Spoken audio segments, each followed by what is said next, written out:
I'm Dr. Vernon Smith. I'm the Provost of the American Public University System. American Public University System is made up of two universities, American Military University and American Public University.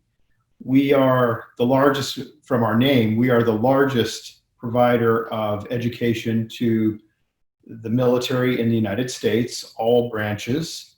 And we've been doing this for quite a while, since actually 1991. We were established to be able to provide the best educational opportunities for service members so that they could continue their education and get those degrees that they need wherever they were deployed or wherever they are in.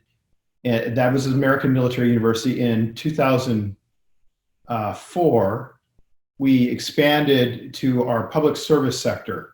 So serving first responders, fire, police, homeland security, and other areas. During the last 4 months, with the impact of the COVID pandemic, it's been devastating and unprecedented in all of higher education overall. Students that were expecting to finish their semesters went on spring break and they never came back. They were forced to do remote emergency learning. In contrast to that of what was going on with, frankly, about 13.3 million students in the United States, as an online, 100% online institution, our business continuity was, I would say, almost completely unaffected. As the Chief Academic Officer, I oversee the entire operation. My faculty, over 1,700 members, are both full-time and part-time, are distributed around the United States. And so in every state and time zone, and they're used to working remotely. In fact, they're very effective at working remotely. My deans, my support systems, whether that's curricular or co-curricular activities, are there. What I'd like to contrast with that is the experience for the student. Some students, if institutions, and by the way, about 6.9 million students in higher education in the United States are taking some type of distance delivered course, whether online, blended, or some other way. If a student was doing that beforehand, they're not going to be affected by this. They're going to continue with that class. However, those other classes that turned into a Zooming experience is not what you would probably expect, and frankly, cannot abide the quality.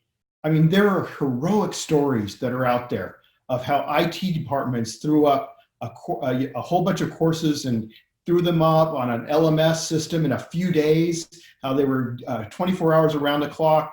Centers for Teaching and Learning were trying to tell faculty who, by the way, swore that they would never teach a course online in their life, were now having to deliver that instruction in this emergency remote learning mode. And it was a real, contrast.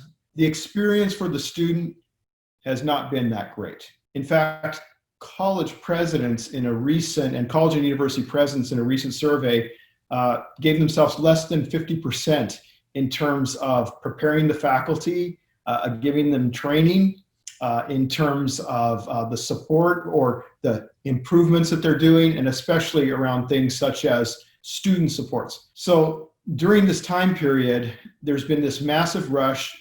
There are some heroic stories, and people did the best they could. Faculty have done the best they could. However, it's really not up to standard when you compare that to pre-planned, well-designed courses from an online perspective.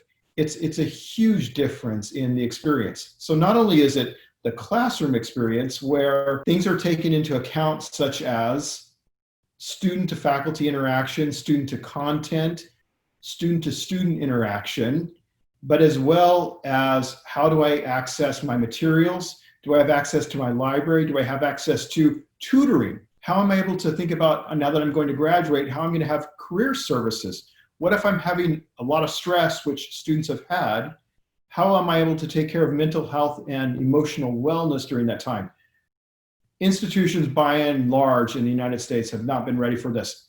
For American Public University system, it has not been an issue for us. We've had these systems in place. So it's not only the classroom experience, and we can't reduce higher education just to the classroom experience because learning occurs in and outside the classroom. It's also the support systems that are there. And as an institution, we've continued, but like all of us, we're surprised. There's going to be in the future a choice for students. Do I put myself at risk and go back to campus? Do I continue doing this emergency remote learning and hope that my faculty are going to A, get trained in how to teach in an environment like this, and B, that the technology's there for that? Is it going to be a good experience, or is there something else they can do? That is coming for the fall. There are a lot of incentives for institutions to go ahead and open, and I worry about that because if we're looking at the best interest of the student, we really need to think about what's the best option for them to continue their learning, but not just makeshift learning, not just Zooming learning, but high quality learning experiences.